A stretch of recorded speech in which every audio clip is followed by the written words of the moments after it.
Friends, myself Rachna from Jesar tutor. आज के इस वीडियो में हम लोग ज्योमेट्री का पेपर रिव्यू करेंगे। तो फर्स्ट क्वेश्चन था एमसीक्यूज। फर्स्ट क्वेश्चन एमसीक्यू में था, if A B C are sides of a triangle A square plus B square equals to C square. ये क्लियरली पाइथागोरस थ्योरम अप्लाई था इसमें। A square पहला side है, दूसरा side B square है, equals to C square. तो ये कौन से टाइप का ट्रायंगल? ये हो जाएगा राइट एंगल ट्रायंगल, क्योंकि पाइथागोरस थ्योरम सिर्फ राइट एंगल ट्रायंगल में अप्लाई होता है। Chords AB and chords CD of a circle intersect inside the circle at point E. AE equals to 4, EB equals to 10, CE equals to 8. Find ED. इसका answer हो जाएगा 5. Next, coordinates of origin. Origin के coordinates हमेशा 0,0 ही होता है। Next, radius of the base of A cone is 7 centimetre. Height 424 centimetre. Find its slant height. Slant height का formula apply करना है। अगर अप्लाई करोगे तो आंसर 25 सेंटीमीटर आना चाहिए।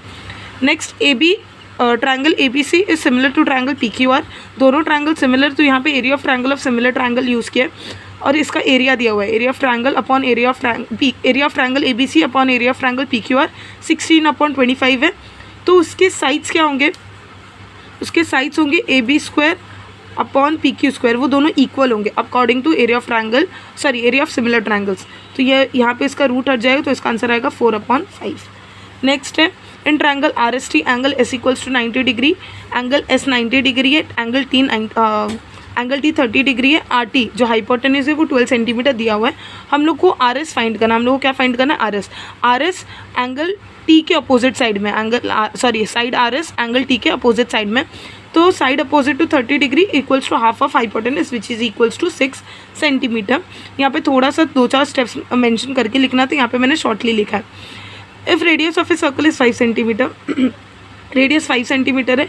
Length of the longest chord, of course एक डायमीटर ही होता है जो सबसे लॉन्गेस्ट कॉर्ड होता है एक सर्कल में। तो अगर 5 सेंटीमीटर रेडियस है तो एक डायमीटर का लेंथ कितना हो जाएगा? 10 centimetre. Sorry. Find the distance between the points 0 origin के कोऑर्डिनेट्स दिए और P के कोऑर्डिनेट्स दिए। तो हम लोग को यहाँ पे डिस्टेंस फॉर्मूला अप्लाई करना है। डिस्टेंस क्या था? y2 x2 minus y1, x2 minus x2, x2 minus x1 plus y2 minus y1। x2 है मेरा 3 माइनस 0 प्लस y2 4 माइनस 0। इसको सॉल्व कर दो, आंसर 5 यूनिट्स आना चाहिए। Next question number 2A, complete the following activities any 2। कोई 2 solve करने थे। यहाँ पे हम लोग को दिया हुआ है angle MLN equals to 35 degree. अगर MLN 35 है तो यहाँ पे जो उसका करस्पॉन्डिंग आर्क है वो उसका डबल होगा, वही लिखा है। देखो यहाँ पे हम लोग को बस बॉक्स फिल करना है। पहले हम लोग को आर्क MN फाइंड करना है। आर्क MN कैसे फाइंड करेंगे? इसमें हम लोग का लगेगा इंस्क्राइब्ड एंगल का थ्योरम। इंस्क्राइब्ड एंगल का थ्योरम क्या बोलता है? Angle L equals to half of measure of arc MN। Angle L कितना होगा? Half of MN। तो MN कितना होगा? MN होगा, ये यहाँ पे 35 डिग्री आएगा, 35 × 2 which is equals to 70 degree. Next question है, हम लोग को फाइंड करना था मेजर ऑफ आर्क MLN। अब देखो मेजर ऑफ आर्क MLN अगर फाइंड करना है तो मुझे पूरे सर्कल का माइनस MN करना पड़ेगा। पूरे सर्कल का minus major of arc MN, तो मेरे को पूरा मिल जाएगा। तो पूरे सर्कल का डिग्री होता है 360 डिग्री। अगर 360 डिग्री लिख के नहीं लिखा और उसके बदले ये लिखा है कि पूरा सर्कल का कॉन्स्टिट्यूट करके 360 डिग्री आ रहा है तो भी चलेगा। 360 minus 70 equals to 290 degree. So that cot theta plus tan theta equals to cosec theta into sec theta. यहाँ पे भी फिल करना था। यहाँ पे क्रॉस मल्टीप्लाई किया या cos into cos theta, cos square theta, sine into sine theta equals to sine square theta upon sine theta into cos theta. अब देखो cos square theta plus sine square theta 1 होता है bye identity. यहाँ पे bye identity लिखा तो भी correct है, या ऐसा लिखा कि since sine square theta plus cos square theta equals to 1, ये रीज़न लिखा तो भी चलेगा। यहाँ पे डिनोमिनेटर को अलग किया है। 1/sin theta multiply by 1/cos theta. 1/sin theta cosec होता है और 1/cos क्या होता है? Sec. Next question, find the surface area of the sphere of radius 7 centimetre. Surface area of sphere find करना है जिसका रेडियस 7 सेंटीमीटर दिया है। यहाँ पे ऑलरेडी फॉर्मूला दिया हुआ है, तुम लोग को सिर्फ वैल्यूज पुट करने थे, काफ़ी इजी था। 4πr², 4 × 22/7। आर का वैल्यू है 7, तो 7 का स्क्वायर 49 हो जाएगा। यहाँ पे मैंने सॉल्व करके बताया, आंसर 88 × 7 आएगा which is equals to 616 square centimetre. Next question था हम लोग का, solve the following sub question number 2B। Any 4 करना था 8 मार्क्स के लिए। और ट्रपीजियम दिया हुआ था ABCD A B is parallel to side A B is parallel to P Q is parallel to D C. अब देखो 3 पैरेलल लाइन्स आ गए, तो हम लोग को इसमें प्रॉपर्टी लगेगा, property of 3 parallel lines and the transversal. क्या बोलते हैं वो property? A P upon P D equals to B Q upon Q C. ये था property A P upon P D equals to B Q upon Q C. ये property हम लोग को अप्लाई करना था। यहाँ पे हम लोग के पास ए पी का वैल्यू था 15, देखो दिया हुआ है ए पी का वैल्यू, ए पी का वैल्यू दिया हुआ है, पी डी का भी वैल्यू दिया है, उसके लिए मैंने पी डी भी सब्स्टिट्यूट कर दिया, क्यू सी भी दिया हुआ है। हम लोग को बी क्यू फाइंड करना था। ये क्रॉस मल्टीप्लाई होगा, डिवाइड होगा, तो हम लोग को आंसर मिलेगा 17.5 units. Next question, question number 2, find the length of the diagonal of a rectangle. Of course ये रेक्टेंगल था, रेक्टेंगल ड्रॉ करना था, और रेक्टेंगल ड्रॉ करके यहाँ पे ये 90 डिग्री होता है। सो हम लोग को एक राइट एंगल ट्रायंगल मिल गया, ट्रायंगल ए सी डी या जो भी ए बी सी भी हो सकता है, जो भी रिस्पेक्टिव नेम्स होंगे। हम लोग के पास ए डी है, हम लोग के पास बी सी है, क्योंकि देखो डी सी हम सी डी हम लोग का लेंथ है और बी डी हम लोग का ब्रेथ है, तो हम लोग के पास ए डी है और सी डी है। हम लोग को इसमें पाइथागोरस अप्लाई करना था। मुझे दोनों को ऐड करूँगी तो मुझे 1369 मिलेगा। ए सी इक्वल्स टू 37 यूनिट्स। ठीक है, नेक्स्ट क्वेश्चन नंबर 3, यहाँ पे क्या दिया हुआ है देखो, यहाँ पे बोला है कि angle E C F, angle E C F ये वाली एंगल 70 डिग्री है। ठीक है, ये वाला एंगल कितना है? 70 डिग्री। तो अगर ये 70 डिग्री है तो सेंट्रल एंगल अगर 70 है तो उसका करस्पॉन्डिंग आर्क भी सेम मेजर का होगा। देखो अगर सेंट्रल एंगल 70 डिग्री है तो उसका करस्पॉन्डिंग आर्क जो है ई एफ वो भी कितना होगा? Major arc E F 70 degree ही होगा। यहाँ पे फाइंड भी करना होगा, नहीं दिया बट तुम लोग लिख लेना कि major arc E F equals to 70 degree. नहीं लिखा तो भी चलेगा, कोई प्रॉब्लम नहीं है, लेकिन लिख लेते तो बेटर होता। फिर नेक्स्ट हम लोग को दिया major of arc D G F, मतलब ये जो पूरा आर्क है, ये जो पूरा आर्क है मेजर आर्क इसका 200 है, तो इसका जो जितना पार्ट सेंट्रल एंगल का कवर हो रहा है वो भी 200 डिग्री ही होगा। विच मीन्स ये 200 हो गया, ये 70 हो गया, मतलब इतना एंगल कितना होगा? 360 माइनस 270, 360 माइनस 270 कितना होगा? 90 डिग्री। तो मेजर आर्क डी ई, तो हम लोग को सबसे पहले सेंट्रल एंगल फाइंड करना है। देखो ये 200 है, ये 70 है, तो ये कितना बचेगा? 90 डिग्री। ये 90 है तो इसका करस्पॉन्डिंग मेजर आर्क भी कितना होगा? 90 डिग्री होगा। सेम तुम लोग इसका कन्वर्स कर सकते हो। कन्वर्स मतलब तुम लोग बोल सकते हो कि ये 200 है, ये 70 है, तो ये जो भी बचा रहेगा 360 माइनस 270, कुछ भी कर सकते हो, दोनों में से चलेगा। मेजर आर्क डी 90 डिग्री हो जाएगा। और major arc D E F, अब देखो major arc D E F कैसे बना है? D E major arc D E plus major arc E F. क्या मेरे पास मेजर आर्क डी ई? हाँ, डी ई मेरा 90 था और ई एफ कितना है? 70। तो ये दोनों को ऐड करो, 160 डिग्री तुम लोग का major arc D E F हो जाएगा। Next show that points A और बी सी आर कोलिनियर, ये शो करना है क्लियरली। तो तुम लोग को या तो तुम लोग क्या कर सकते हो, डिस्टेंस फॉर्मूला ले सकते हो, डिस्टेंस ऑफ ए बी और डिस्टेंस ऑफ बी सी, या तो सिंपल वाला पार्ट जो था स्लोप निकाल सकते हो, स्लोप ऑफ ए बी और स्लोप ऑफ बी सी। अगर दोनों का स्लोप इक्वल है तो तीनों पॉइंट्स कोलिनियर है, करेक्ट। तो तीनों पॉइंट्स कोलिनियर, तो देखो स्लोप ऑफ ए बी निकाला तो 2r है, स्लोप ऑफ बी सी भी 2r है। दोनों को सॉल्व करोगे तो दोनों इक्वल है, which means the points are collinear. A person is standing at a distance of 50 metre. A person, यहाँ पे इंसान खड़ा हुआ है 50 मीटर के डिस्टेंस से एक टेम्पल को एक पर्सन यहाँ पे खड़ा और यहाँ पे टेम्पल है। यहाँ पे मेंशन करना था कि A B is the temple या C is the point where the person is standing. ठीक है, ये सारी चीज़ें ट्रिग्नोमेट्री में क्लियरली मेंशन करना होता है। नहीं मेंशन किया तो ऑफकोर्स मार्क्स कटेंगे उसमें, हाफ मार्क्स के अराउंड, क्योंकि डायरेक्टली ये सम करना पॉसिबल नहीं है। यहाँ पे तुम लोग जो डायग्राम ड्रॉ करोगे उसका मेंशन करना ज़रूरी है कि ए बी मेरा टेम्पल है, सी मेरा पॉइंट ऑफ स्टैंडिंग है, एंगल ऑफ एलिवेशन, ये सारी चीज़ें मेंशन करना ज़रूरी है। एटलीस्ट हाफ मार्क्स तो कटेगा अगर नहीं लिखा है तो। ठीक है, तो यहाँ पे ए बी मेरा, मैंने यहाँ पे मेंशन नहीं किया क्योंकि मेरे पास स्पेस नहीं है, मेरे को शॉर्ट रखना था, लेकिन आप लोग को मेंशन करना था। एंगल ऑफ एलिवेशन दिया हुआ है, एंगल ऑफ एलिवेशन यहाँ पे खड़ा होकर वो टेम्पल के टॉप को देख रहा है। यहाँ पे मेरा टेम्पल था तो यहाँ पे ऑफकोर्स tan थीटा अप्लाई होगा, tan 45 अप्लाई हो जाएगा क्योंकि 45 डिग्री दिया थीटा। tan 45 क्या होता है? tan theta opposite upon adjacent, इसका अपोजिट था ए बी, एडजेसेंट था B C, A B upon B C जाएगा वहाँ पे। tan 45 का वैल्यू 1 होता है तो B C into 1, B C का वैल्यू हम लोग को दिया हुआ है 50, तो यहाँ पे 50 इंटू 1 50, तो ए बी हाइट क्या हो गया टेम्पल का? 50 मीटर। लास्ट को स्टेटमेंट में मेंशन करना था, therefore the height of the temple is 50 metre. Next question number 4a, complete the following activities any one. यहाँ पे हम लोग को ये एक्टिविटी सॉल्व करना था with the help of box दिया हुआ था क्लियरली यहाँ पे। तो यहाँ पे हम लोग को बोला है कि ये इसका बाइसेक्टर है, M Y angle P M Q का बाइसेक्टर है, और sorry M X P M Q का बाइसेक्टर है, और M Y P M R का बाइसेक्टर है। यहाँ पे एंगल बाइसेक्टर थ्योरम अप्लाई करना था। In triangle P M Q में पी एम क्यू मतलब ये वाले ट्रायंगल में एम एक्स बाइसेक्टर है, तो क्या थ्योरम क्या बनेगा? M P upon Q M equals to M X, sorry P X upon X Q. P X upon X Q. Same यहाँ पे भी M P upon M R, M P upon M R क्या बनेगा, P Y upon Y R. P Y को Y P लिखा तो भी चलेगा, वाई पी लिखो या पी वाई लिखो, ठीक है। यहाँ पे ये दो बन गए। नेक्स्ट हम लोग को बताना था ये दोनों इक्वल है, since M is the mid point, ये तो हम लोग को इसका कुछ काम नहीं था, देयरफॉर ये दोनों भी इक्वल है। अगर एल एच एस इक्वल हो गए तो आर एच एस भी, ये दो इक्वेशन भी इक्वल हो जाएंगे, therefore by B P T ये दोनों लाइन्स पैरेलल है, ठीक है। नेक्स्ट था find the coordinates of point P where P is the mid point. P mid point तो ऑफकोर्स इसमें मिड पॉइंट फॉर्मूला लगेगा, ए दिया, ए के कोऑर्डिनेट्स दिए, बी के कोऑर्डिनेट्स दिए according to the mid point formula. Mid point formula दिया हुआ ऑलरेडी, फॉर्मूला भी लिखने की जरूरत नहीं, सिंपली सब्स्टिट्यूट करना था, ठीक है। यहाँ पे -4, यहाँ पे इसका आंसर 1 आएगा, इसका आंसर 2 आएगा, तो कोऑर्डिनेट्स ऑफ मिड पॉइंट आ जाएगा 1,2। नेक्स्ट यहाँ पे जो एक्चुअल क्वेश्चन स्टार्ट होता है, क्वेश्चन नंबर 3B, जो थोड़ा 3 मार्क्स का क्वेश्चन था, कोई 2 करने थे। फर्स्ट वाला काफ़ी इजी था, ए बी, एक्चुअली पूरा पेपर ही ईजी था, बहुत ईजी क्वेश्चन ही आए थे। ट्रायंगल ए बी सी अगर ड्रॉ किया तो बेटर, और ड्रॉ नहीं किया तो मार्क्स कटने के चांस है, क्योंकि ये 3 मार्क्स का था, तो वहाँ पे वो लोग एक्सपेक्ट करें कि आप लोग डायग्राम ड्रॉ करो। ए पी मीडियन था, करेक्ट। बी सी पूरा, अभी बी सी पूरा 18 सेंटीमीटर था, अभी ए पी मीडियन है, विच मीन्स बी पी और पी सी इक्वल है, करेक्ट। मैंने बहुत शॉर्ट में लिखा है, बट आप लोग को पूरा मेंशन करना था, ठीक है।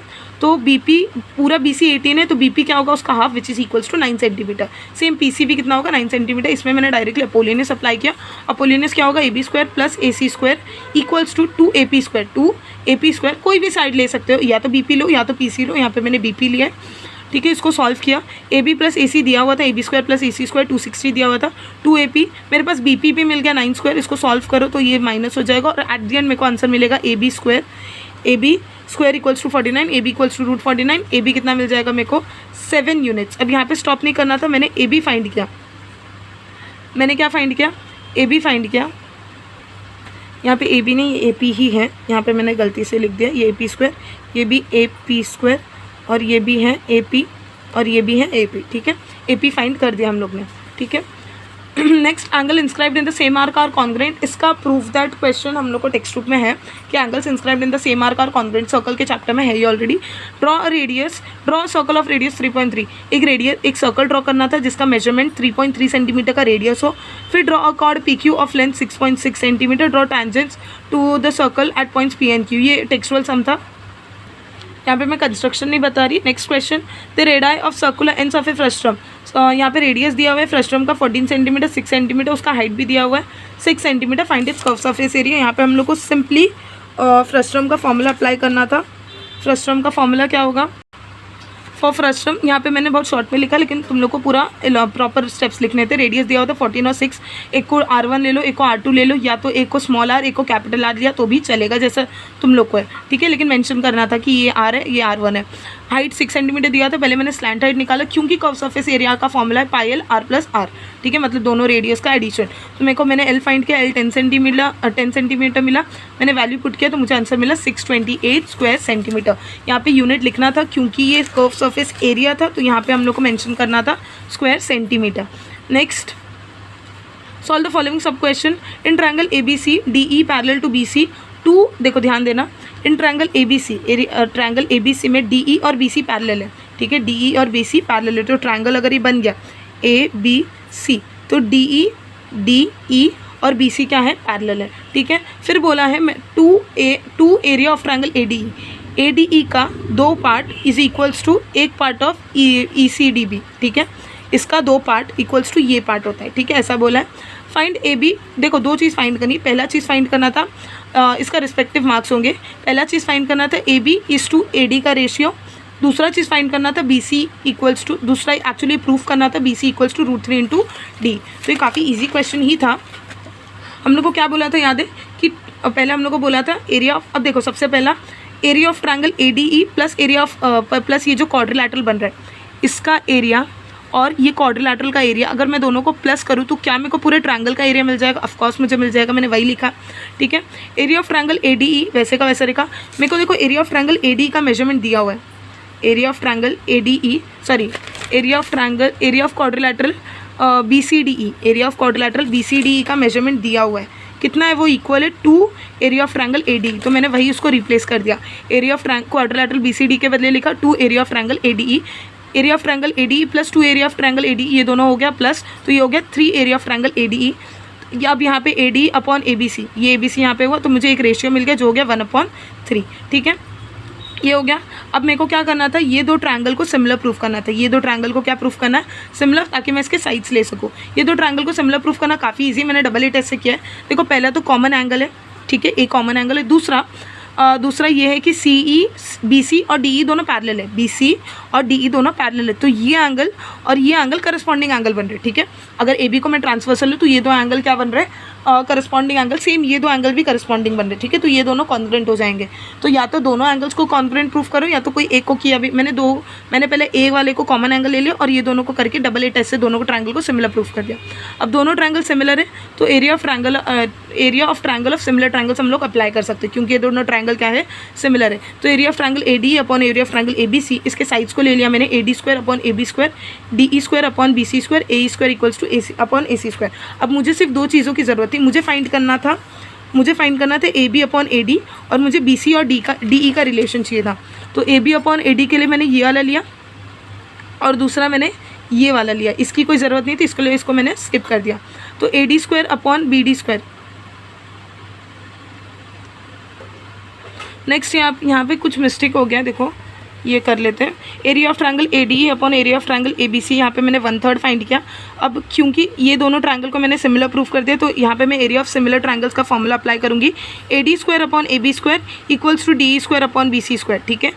A D square upon A B square equals to 1/3, तो यहाँ पे मेरे को A D upon A B का रेशियो मिल गया। मुझे A B upon A D का रेशियो चाहिए था, तो मेरे को A B upon A D का रेशियो मिल जाएगा √3/1। यहाँ पे भी same D E square upon B C square equals to 1/3, तो D E upon B C यहाँ पे स्क्वायर रूट यहाँ पे ट्रांसफर हो जाएगा, तो हम लोग का यहाँ पे प्रूफ दैट भी हो गया। यहाँ पे थोड़ा सा मिस्टेक हो गया था, बाकी सब करेक्ट है, ठीक है। नेक्स्ट क्वेश्चन, ये कंस्ट्रक्शन टेक्सचुअल क्वेश्चन था, कंस्ट्रक्शन के एक्सरसाइज का 3rd क्वेश्चन था, ठीक है, ये टेक्सचुअल था। नेक्स्ट टेक्सचुअल मतलब सिर्फ ट्रायंगल्स के नाम चेंज हुए थे बट सिमिलर ही क्वेश्चन था ये। तो एंड नेक्स्ट क्वेश्चन देखते हैं। An ice cream pot has right circular cylindrical shape, एक आइसक्रीम पॉट सिलेंडर शेप का, in short the radius of the base का रेडियस 12 सेंटीमीटर दिया, हाइट 7 सेंटीमीटर दिया, रेडियस दिया हुआ है, हाइट दिया हुआ है। फिर बोला this pot is completely filled with ice cream, ये पॉट पूरा आइसक्रीम से भरा हुआ है, तो इसका हम लोग को सबसे पहले वॉल्यूम निकालना पड़ेगा। ये सिलेंडर का क्या निकालना पड़ेगा, वॉल्यूम निकालना पड़ेगा। फिर बोला ये पूरा आइसक्रीम को छोटे छोटे सर्कुलर कोन्स में, ठीक है, सर्कुलर कोन्स में मतलब इन शॉर्ट कोन्स में फिल करके दिया है, ठीक है, जिसका डायमीटर और जिसका हाइट दिया हुआ है हम लोग को। तो हम लोग को निकालना पड़ेगा एक कोन में वॉल्यूम कितना फिल हो रहा है, ठीक है, एक कोन में वॉल्यूम टोटल, पहले सिलेंडर पूरे सिलेंडर का वॉल्यूम निकालना पड़ेगा, सिलेंडर के कितना वॉल्यूम उसमें रुक रहा है। फिर एक कोन का वॉल्यूम निकालना पड़ेगा, यहाँ पे डायमीटर दिया, उसको रेडियस में कन्वर्ट करके, ठीक है। फिर दोनों को डिवाइड करेंगे तो हम लोग को आंसर मिल जाएगा। तो सबसे पहला स्टेप क्या है, पहला स्टेप मैं सबसे पहले वॉल्यूम निकालूंगी, वॉल्यूम आएगा 3168 क्यूबिक सेंटीमीटर। नेक्स्ट कोन का निकालूँ तो मुझे आएगा 44/3, इसको मैंने डिवाइड नहीं किया, इसको ऐसे ही रखा, सिंपल है, डिवाइड इजीली हो जाएगा, ठीक है। फिर नंबर ऑफ स्टूडेंट्स के लिए क्या करूँगी मैंने शॉर्ट में लिखा है volume of cylinder divided by volume of cone, दोनों को डिवाइड किया तो यहाँ पे मेरे को आंसर आया 216, मतलब 216 स्टूडेंट्स को कोन मिल जाएगा, ठीक है। Next question solve the following sub question any one, last question था ये।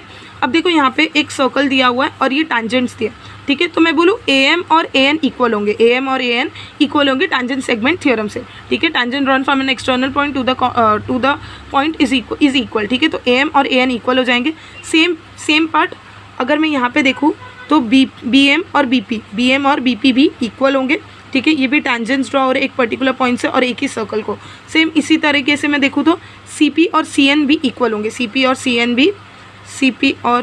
एन, ठीक है, सी पी और सी एन। तो यहाँ पे मेरे को area of triangle of A B C निकालना है, तो perimeter of triangle A B C क्या होगा, A B plus A C plus B C, correct, मैं वही लिखा है मैंने, A B plus B C plus A C. A B को वैसे का वैसे लिखा, बी सी को मैं लिख सकती हूँ B P plus P C, वही लिखा मैंने। ए सी को मैंने लिखा A N minus C N which is equals to A C, ठीक है। सेम किया, अब देखो मैंने बी पी को मैंने रिप्लेस कर दिया बी एम के साथ, क्योंकि मैंने बोला था बी पी और बी पी मैंने बोला था बी पी और बी एम क्या है, इक्वल है, बी पी और बी एम क्या है, इक्वल है, तो मैंने बी पी को बी एम के साथ रिप्लेस कर दिया, पी सी को वैसे का वैसे रहने दिया। A N equals to A M था तो मैंने ए एन के बदले ए एम लिख दिया, सी एन के बदले पी सी लिख दिया, plus P C minus P C cancel हो गया, A M plus B M को एक ब्रैकेट में ले लिया और ए एम को एक साइड में रह दिया, A M plus A B plus B M, देखो A B plus B M, A M बन रहा है, ठीक है। तो यहाँ पे 2am हो गया। तो हम लोग क्या फाइंड कर रहे थे, perimeter of triangle ABC. Perimeter of triangle ABC मेरे को 2am मिला, ठीक है। पेरीमीटर ऑफ ट्रायंगल एबीसी मेरे को 2am मिला। तो ये यहाँ पे अगर मैं 2 को RHS से LHS में लूँ तो ये हाफ में कन्वर्ट हो जाएगा और ये हम लोग का प्रूफ हो गया। Half of perimeter of triangle ABC equals to am, ठीक है। यही हम लोग को प्रूफ करना था। Next question eliminating, last question था जो एलिमिनेट टीटा। टीटा एलिमिनेट करना था, तो सबसे पहले मैंने इसको स्क्वायरिंग कर दिया दोनों इक्वेशन को। तो ये इक्वेशन आ गया x square equals to R square cos square theta. Same मैंने y का भी किया, y square equals to R square sine square theta, squaring हो गया। फिर RHS दोनों इक्वेशन को ऐड किया, तो RHS ऐड हो गया, LHS ऐड हो गया। तो x square plus Y square equals to R square plus R square cos square theta plus R square sine square theta. ये दोनों, ये प्लस नहीं आ गया, ठीक है। अब यहाँ पे दोनों में आर स्क्वायर कॉमन था, तो आर स्क्वायर को बाहर ले लिया, sign square theta plus cos square theta मुझे मिलेगा 1। आर स्क्वायर, ये टीटा हम लोग का एलिमिनेट हो गया। तो x square plus Y square equals to R square. ये हम लोग का आज का पेपर कंप्लीट हुआ। काफ़ी इजी पेपर था। क्वेश्चन नंबर 3 भी कंप्लीट हो गया, ठीक है।